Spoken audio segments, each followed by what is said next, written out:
മൂന്നാമത്തെ managerial decision making ആണ് problem of key factor. Key factor എന്ന് പറഞ്ഞാൽ ചില ലിമിറ്റിംഗ് ഫാക്ടേഴ്സ് ഉണ്ടായിരിക്കും. അതായത് ഒരു ആ ബിസിനസ് പ്രൊഡ്യൂസ് ചെയ്യുന്ന എല്ലാ പ്രോഡക്റ്റുകളും ചിലപ്പോൾ മാർക്കറ്റ് ചെയ്യാൻ സെയിൽ ചെയ്യാൻ പറ്റിക്കൊള്ളണമെന്നില്ല. ഓക്കെ, ചില സമയത്ത് അവർക്ക് വിചാരിച്ച രീതിയിൽ സെയിൽസ് കിട്ടില്ല. അത് ചില ഫാക്ടേഴ്സ് ഓഫ് പ്രൊഡക്ഷനിൽ ഉണ്ടാകുന്ന സ്കേഴ്സിറ്റി കാരണമായിരിക്കും. അതായത് ചിലപ്പോൾ റോ മെറ്റീരിയൽസിൻ്റെ സ്കേഴ്സിറ്റി, അല്ലെങ്കിൽ ലാബറിൻ്റെ സ്കേഴ്സിറ്റി, അല്ലെങ്കിൽ പവർ, ഫിനാൻസ് എക്സെട്ര.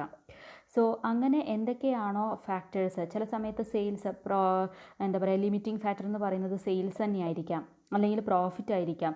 അപ്പോൾ എന്താണോ ഫാക്ടേഴ്സ് ലിമിറ്റ് ചെയ്യുന്നത്, ഒരു ബിസിനസ്സിൻ്റെ സെയിൽസ് അല്ലെങ്കിൽ സക്സസ്സിനെ ലിമിറ്റ് ചെയ്യുന്ന ഫാക്ടേഴ്സ് എന്തൊക്കെയാണോ അതിനെയാണ് കീ ഫാക്ടേഴ്സ് എന്ന് പറയുന്നത്.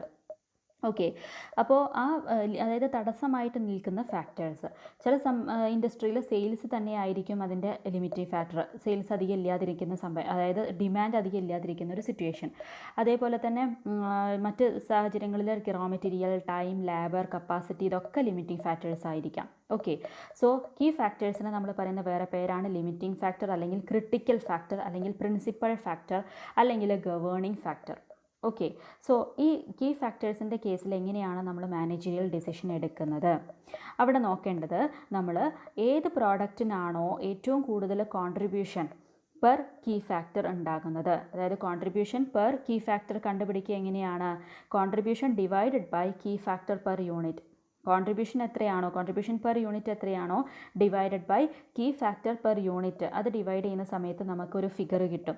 അതാണ് കോൺട്രിബ്യൂഷൻ പെർ കീ ഫാക്ടർ എന്ന് പറയുന്നത്.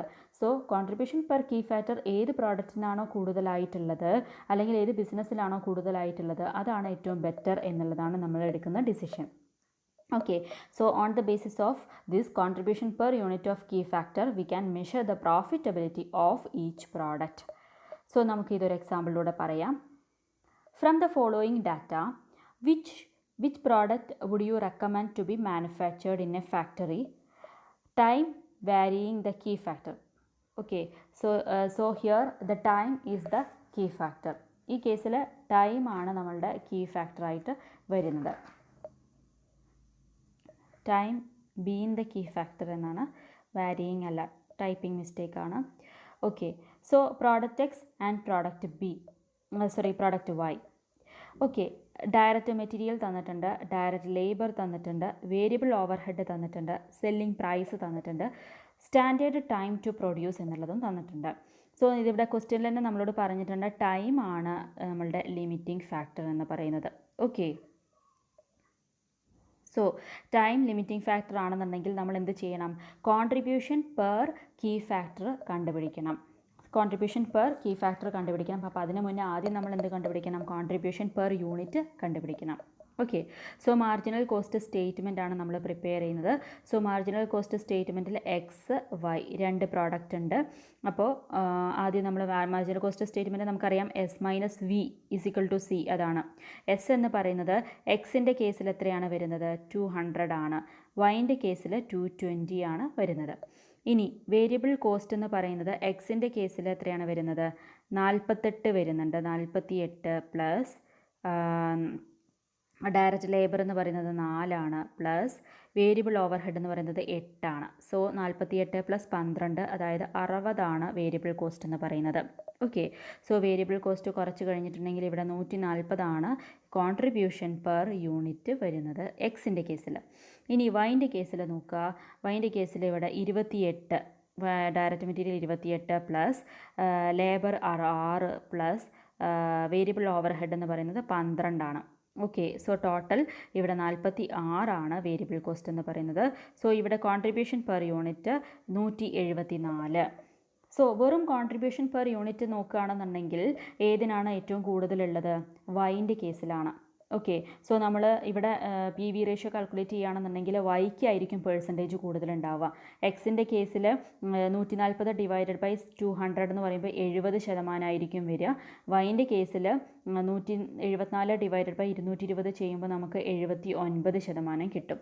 സോ ഇവിടെ ഈ ഒരു കാര്യം മാത്രം, കോൺട്രിബ്യൂഷൻ പെർ യൂണിറ്റ് മാത്രം കൺസിഡർ ചെയ്യുകയാണെന്നുണ്ടെങ്കിൽ വൈ എന്നുള്ള പ്രോഡക്റ്റാണ് ബെറ്റർ. പക്ഷേ ഇവിടെ നമ്മളോട് പറഞ്ഞിട്ടുണ്ട് ടൈം എന്ന് പറയുന്നത് ഒരു കീ ഫാക്ടറാണ്. അങ്ങനെ കീ ഫാക്ടർ പ്രത്യേകമായിട്ട് നമുക്ക് ക്വസ്റ്റ്യനിൽ തന്നിട്ടുണ്ടെങ്കിൽ നമ്മൾ എന്താണ് കാൽക്കുലേറ്റ് ചെയ്യേണ്ടത്? കോൺട്രിബ്യൂഷൻ പെർ കീ ഫാക്ടർ കണ്ടുപിടിക്കണം. ഓക്കെ, സോ നമ്മൾ നെക്സ്റ്റ് സ്റ്റേജ് ആയിട്ട് ചെയ്യേണ്ടത് കോൺട്രിബ്യൂഷൻ പെർ കീ ഫാക്ടർ എന്ന് കണ്ടുപിടിക്കണം.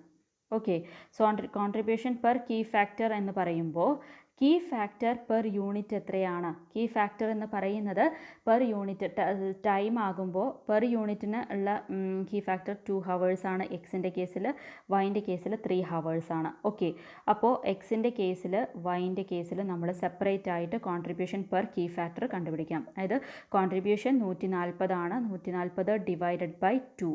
ഇവിടെ നമുക്ക് കിട്ടുന്നത് 70 ആണ്. 70 പെർ ഹവർ. ഒരു ഹവറിന് 70 റുപ്പീസാണ് നമുക്ക് കോൺട്രിബ്യൂഷൻ കിട്ടുന്നത്. ഇനി വൈൻ്റെ കേസിലാണെന്നുണ്ടെങ്കിലോ 174 കോൺട്രിബ്യൂഷൻ കിട്ടിയിരിക്കുന്നത്. അത് ഡിവൈഡഡ് ബൈ കീ ഫാക്ടർ എന്ന് പറയുന്നത് 3 ആണ്. 3 hours ആണ്. സോ ഇത് നമ്മൾ ചെയ്യുമ്പോൾ 58 പെർ ഹവർ കിട്ടുന്നു. ഓക്കെ, ഒരു ഹവറിന് 58 രൂപയാണ് കോൺട്രിബ്യൂഷൻ എന്ന് പറയുന്നത്. സോ ഇവിടെ നോക്കുക, ഇവിടെ നമുക്ക് ഫസ്റ്റത്തെ കേസിൽ എക്സ് എന്നതിൻ്റെ കേസിൽ 70 ആണ് ഇവിടെ കോൺട്രിബ്യൂഷൻ പെർ കീ ഫാക്ടർ കിട്ടിയിരിക്കുന്നത്.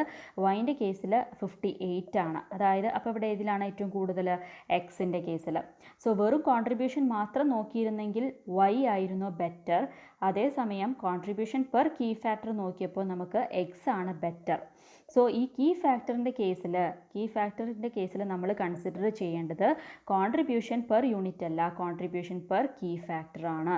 അതിന് ആദ്യം കോൺട്രിബ്യൂഷൻ പെർ യൂണിറ്റ് കാൽക്കുലേറ്റ് ചെയ്യണം, എന്നിട്ട് contribution per key factor calculate ചെയ്താൽ അത് ഏതിനാണോ കൂടുതലുള്ളത് ആ പ്രോഡക്റ്റാണ് ഏറ്റവും ബെറ്റർ.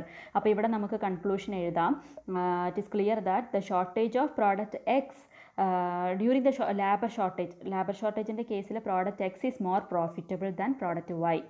കാരണം contribution per unit of key factor is more in the case of product X. Okay.